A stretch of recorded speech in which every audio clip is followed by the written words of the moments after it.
వచ్చాడు. సరేలే అక్కడ కూర్చో మనం వెళ్ళి మంచిగా తీసుకొస్తా అని అంటే అలాగేనమ్మా అని చెప్పి అక్కడ కూర్చుంటాడంట. ఆ రోజుల్లో భయపడిపోయేవాళ్ళంట ప్రజలు. దేవుని నామానికి మహిమ కలుగును గాక. ఎందుకంటే కనిపెట్టి ఉండేవాళ్ళ దీర్ఘదర్శి కోసం. ఆ దీర్ఘదర్శి ఎవరో చెప్పమంటారా? సమూయేలు. ఎవరండి? 1వ సమూయేలు గ్రంథంలో ఉంటుంది అన్నమాట. ఆ దీర్ఘదర్శి కోసం ప్రజలందరూ వణికిపోవాలంట. ఆ గ్రామ అధికారి కూడా భయపడేవాడంట. అంటే అంత భయం ఆ రోజుల్లో దేవుని ప్రవక్త అంటే, దీర్ఘదర్శి అంటే అంత భయం ఉండేది. ఈ రోజుల్లో ఏమైంది? విచ్చలవిడితనమైంది.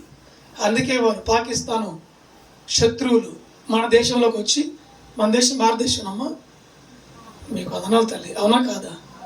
భారతదేశమేనా? మన భారతదేశంలోకి వచ్చి భారత సరిహద్దులు దాటి ఎవరో పాపం టూరిస్టుగా చూసేదానికి పోయారంట. వారందరినీ ఒక చోట కూర్చోబెట్టి భార్యల్ని బిడ్డల్ని వేరు చేసి భర్తలు మాత్రం చంపేశారంట. పిల్లల్ని భార్యని వదిలిపెట్టి భర్తలు మాత్రం చంపేసి మీ దిక్కును చూడబోయి చెప్పుకోమన్నారంట. భయం లేని పనులు, భయమే లేదు.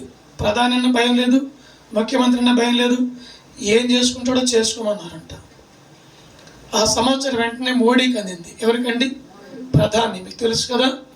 ఈ ప్రధానికి అందితే వాళ్ళ సమాచారం విన్న ఈ ప్రధాని ఇతడు ఒక క్లాస్ వాళ్ళకి చెప్పి వీడియో ద్వారా పంపిస్తే వాళ్ళు అన్నారు, మేము యుద్ధానికి సిద్ధమే, చంపటానికైనా సిద్ధమే, సువార్తమ్మ చచ్చిపోవటానికైనా సిద్ధమే. సై అంటే సై అన్నారంట. మోడీ కూడా ఏం అర్థం కాక, ప్రధానికి ఏం అర్థం కాక ఈయన కూడా సిద్ధానికి వ్యూహపరిచాడు. యుద్ధం జరుగుతుంది. స్తోత్రము కలుగును కాక. ఒక టైం కేటాయించారు. అవునమ్మా, ఆ యుద్ధానికి అందరూ పాలు పొందాలి, యుద్ధం చేయాలి. భయం లేని పాటలు ఏంటివి? భయం లేని పనులు, భయం లేని పాటలు. అలాగే ఇప్పుడు వాళ్ళు వచ్చి చంపటం ద్వారా వాళ్ళ ప్రాణాలు పోతాయి, ఇటు భారతీయుల ప్రాణాలు పోతాయి. స్తోత్రము కలుగును గాక. 18 సంవత్సరాల బాలుడు చదువుని పక్కన పెట్టి, వారి భవిష్యత్తును పక్కన పెట్టి, వారి కుటుంబాన్ని పక్కన పెట్టి, వాడు ఏమంటారు దీన్ని, మిలిటరీనా, మిలిటరీలో జాయిన్ అయ్యాడు. జాయిన్ అయిన 3 నెలలకు చనిపోయాడు. అమరవీరుడు అని చెప్పి వానికి భారతీయ జెండా చుట్టి పెద్ద పెద్ద నాయకులు వచ్చి వానికి సెల్యూట్ కొట్టి మౌనం పాటించి వాడిని సమాధి చేశారు. ఎందుకంటే దేశభక్తి. ఏందమ్మది? దేశభక్తి కొరకు వాడు వెళ్ళాడు, ఆశగా వెళ్ళాడు. నా ప్రాణమైన సంతోషం అనుకున్నాడు. శత్రువుల్ని కొంతమందిని చంపాలి, నేను ఎదిరించి నిలబడాలన్నాడు. వాడు చంపాడు నిజంగానే. యవనస్తుడు కాబట్టి వాడు నిజంగా చంపాడు. అందుకని శత్రువులు వానికి గురిపెట్టి వాడిని చంపేశారు అక్కడే యుద్ధంలోనే. అయినా సరే వానికి ఉన్న ఆశ ఏంటంటే మా భారతీయ ప్రజలు క్షేమంగా ఉండాలి. ఎవరికైనా ఉందా త్యాగం? ఏ కాటికి ఇంట్లో కొట్టుకోవటం, ఇంట్లో చూసుకోవటం, వాడెక్కువ నేనెక్కువ అని చెప్పి ఇది చూసుకోవడం తప్ప ఒక్కసారి ఆ సరిహద్దుల్లోనికి పోయి యుద్ధం చేసి రమ్మని చూద్దాం.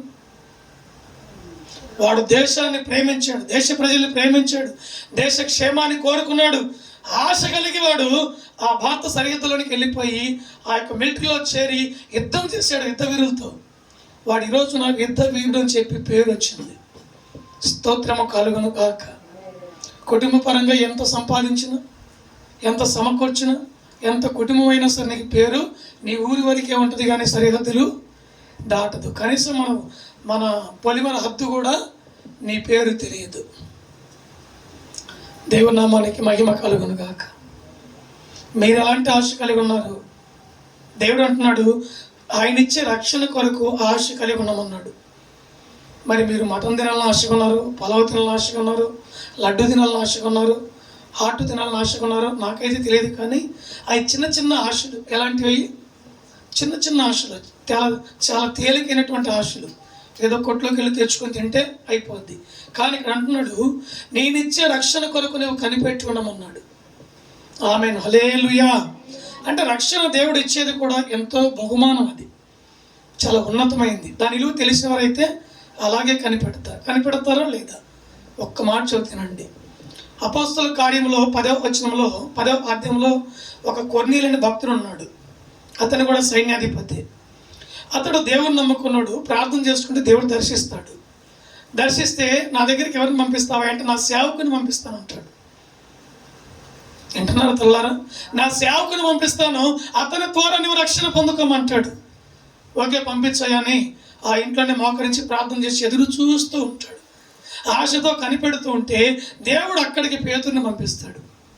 పేతురు వచ్చి యేసు ప్రభు గురించి వాక్యాన్ని బోధించి, ఇప్పుడు మీరు ఎలాంటి మనసు కలిగి ఉన్నారు, వాక్యం విన్నారు కదా, ఎలాంటి ఆశ కలిగి ఉన్నారని చెప్పంటే ఆ కుటుంబీకుడు వచ్చి, అయ్యా సేవకుడా, మా కుటుంబం అంతా కూడా మేము బాప్తిసం పొందాలని ఉన్నాము,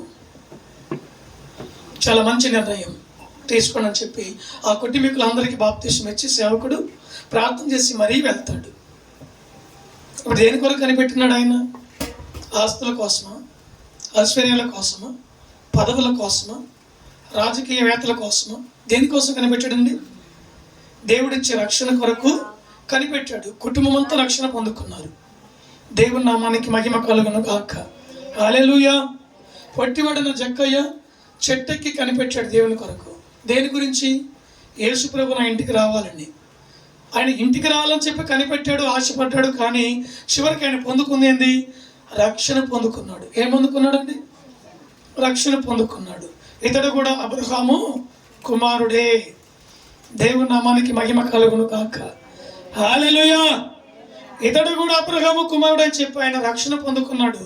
ఇప్పుడు మన జాబితాలో ఉన్నాడు పొట్టివాడని జక్కయ్య. ఇలాగ భక్తులను మీకు తెలియపరచుకుంటూ వెళ్తే చాలామంది పరిశుద్ధ గ్రంథమైన బైబిల్లో ఉన్నారు.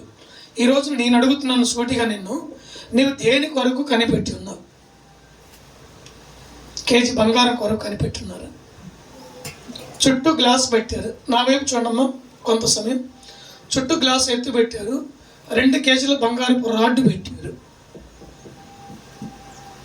చుట్టూ గ్లాస్తో ఫిట్టింగ్ చేస్తున్నారు. 2 కిలోల బంగారపు రాడ్డు ఎంతలో ఉంటుంది పెట్టారు. ఆ గ్లాస్కు సన్నటి రంధ్రం పెట్టారు, చేయబెట్టే అంత. అందరికీ సమాచారం ఇచ్చారు. ఆ రాడ్డు తీసిన వానికి, బంగారపు రాడ్డు తీసిన వానికి ఒక బహుమానం అన్నారు. ఒకసారి తీస్తే ఒక బహుమానం, రెండోసారి తీస్తే రెండో బహుమానం, మూడోసారి తీస్తే బంగారపు రాడ్డు నీకు ఇస్తా ఉన్నాడు. తీయగలుగుతారా? చెయ్యి దూరేంత రంధ్రమే ఈ మణికట్టు, ఈ చెయ్యే దూరిద్ది. చుట్టూ గ్లాసు. ఆ రాడ్డు ఎలా ఉంటుందో చెప్పమంటారా? నున్నగా ఉంటుంది. ఇలా పట్టుకుంటే జారి కింద పడింది. అంత షైనింగ్ ఉంటుంది.